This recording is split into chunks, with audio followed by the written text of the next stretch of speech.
Un saludo cordial a esta virtuosa comunidad. Hoy día quiero compartir lo que es mi lectura filosófica de Tony Stark del MCU. Desde ya es preciso remarcar que en este video se expondrá justamente el personaje aclamado del cine, por cuanto en los cómics hay variaciones en su desarrollo que harían incompatible el análisis que aquí presento. También es preciso remarcar que se expondrá lo que es su filosofía existencial, por cuanto hablar de la filosofía política tanto de Stark como de su industria armamentística sería materia de otro video. Tony Stark en el desarrollo cinematográfico es cabal muestra de la filosofía de Kierkegaard, el padre del existencialismo cristiano. Tal como lo explicara el Dr. Siegel en su magnífico y reciente libro, Kierkegaard desarrolla su pensamiento en un entorno signado por aquel protestantismo que sostiene que cada uno tiene su destino ya marcado y que lo único que puede salvar es la gracia de Dios. Kierkegaard se rebela contra esta idea y piensa que uno va creando su propio destino a medida que va tomando decisiones a lo largo de su vida. Su filosofía toma como punto de partida la subjetividad individual contrapuesta al sujeto colectivo que sería el espíritu absoluto para Hegel.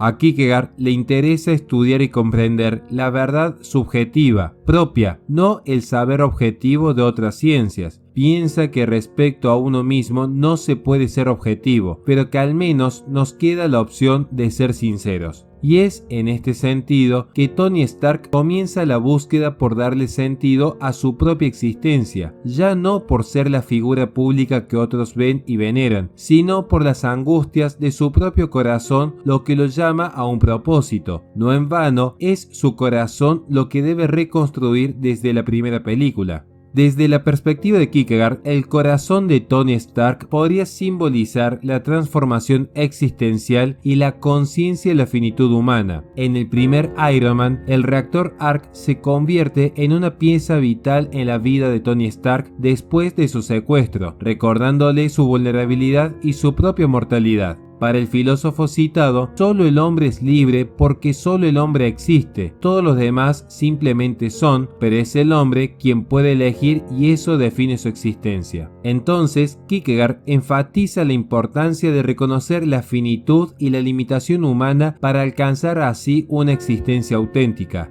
El reactor Arc, que inicialmente lo mantiene vivo a Tony Stark, se convierte en un símbolo de esa conciencia. Stark se da cuenta de su fragilidad y la responsabilidad que tiene con su propia vida y con el mundo. Stark, al ser consciente de su propia fragilidad y de su propia muerte, decide llevar adelante una existencia auténtica en términos de Kierkegaard, ya que asume la responsabilidad de sus elecciones, y es allí donde el protagonista comienza a ser verdaderamente libre, dejando atrás aquella existencia inauténtica marcada solo por lo banal y mundano. El camino de Tony Stark hacia la redención y la responsabilidad como Iron Man también se relaciona con las ideas del filósofo aquí mencionado, que refiere a la elección individual y la responsabilidad ética. Si algo enseñó el cristianismo es la posibilidad de redimirse, y no en vano Søren Kierkegaard es considerado, tal como se dijo previamente, el padre del existencialismo cristiano. A diferencia de lo que sostiene Kant, para Kierkegaard sí hay posibilidad de redención del pecado, pero solo en caso en que uno no esté identificado con lo que fue, sino con lo que es, lo cual abre posibilidades nuevas hacia el futuro. Tony Stark no piensa ya en lo que ha sido, sino lo que es, en el presente y no en el pasado, porque desde el presente es que se abren puertas al futuro y el ser libre implica elegir de manera consciente el camino a seguir. Cada decisión que se toma implica una pérdida, porque antes de tomarla las posibilidades son infinitas, pero uno puede realizar solo un camino a la vez, y allí radica el problema de la finitud humana. Somos como una síntesis entre lo finito y lo infinito, el infinito de todas las posibilidades y la finitud de cada acción concreta. Una acción concreta que de hecho encuentra su límite en la propia muerte, cuando ya no hay tiempo para nuevamente seguir eligiendo. Esta filosofía de Kierkegaard se centra en el desarrollo de la existencia humana a través de 3 etapas fundamentales, cada una representando un nivel de conciencia y un nivel de compromiso en la vida, etapas que ciertamente reflejan de manera muy fiel el camino de Tony Stark.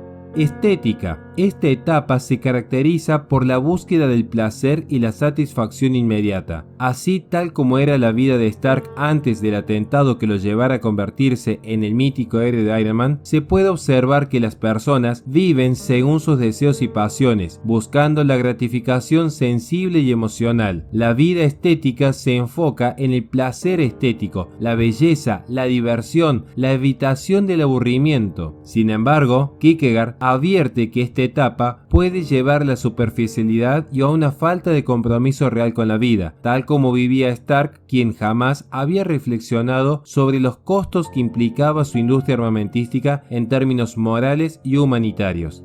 Ética. La segunda etapa implica un movimiento hacia la responsabilidad y la ética. Aquí las personas reconocen la necesidad de principios morales fundamentales y reglas para guiar sus propias vidas. Se comprometen las personas en esta etapa con la sociedad y con la familia, siguiendo normas éticas y morales que terminan haciendo que cada uno tenga un significado. Esta etapa busca la coherencia ética y la responsabilidad personal. Es la etapa en que Tony Stark comienza con la iniciativa Vengadores. Es la etapa en la que decide responsabilizarse por todo lo hecho y comenzar a servir a un bien mayor, ya sin pensar solo en los propios placeres.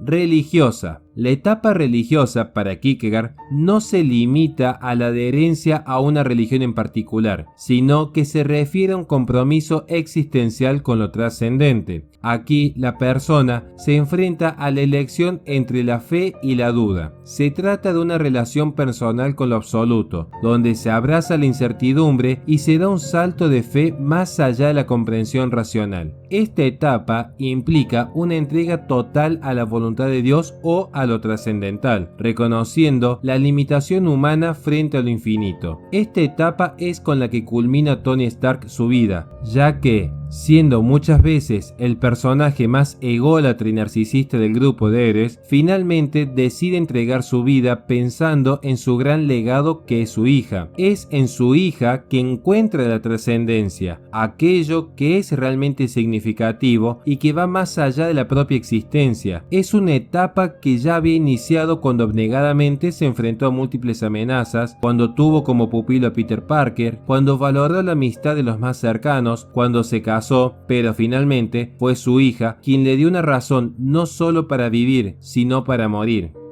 Kierkegaard ve estas etapas como niveles de conciencia y compromiso que las personas van atravesando en su viaje existencial. Cada etapa no se anula por completo al alcanzar la siguiente, sino que coexisten en la experiencia humana, y la elección de una etapa sobre otra influye en la forma en que uno vive y comprende la propia vida. Tony Stark entendió lo que era realmente el desafío de existir, pero finalmente en el amor se logró redimir. Es en el amor más profundo que un simple hombre adentro de una armadura de hierro encuentra sentido a la vida. La historia de Tony Stark es una historia de legados, es una historia de otorgarle sentido a la existencia. Lo que inició siendo un gran legado a través de industrias millonarias, héroes intergalácticos, batallas épicas y un reconocimiento internacional, culmina con el legado más valioso, el legado de haber tenido una hija que era capaz de ablandar hasta un corazón de hierro, literalmente. Todos los que somos padres sabemos que nuestras hijas van a ser siempre nuestra mayor debilidad, pero van a ser siempre nuestra mayor fortaleza, y es en esa fortaleza que Tony Stark logra trascender a su propia existencia. Ya sin más nada que agregar, además de agradecer tu valioso tiempo y pedirte que por favor me ayudes a difundir este canal, quiero también agradecer a todos los miembros de Patreon que me permiten seguir adelante con esta batalla cultural. Dios les bendiga eternamente.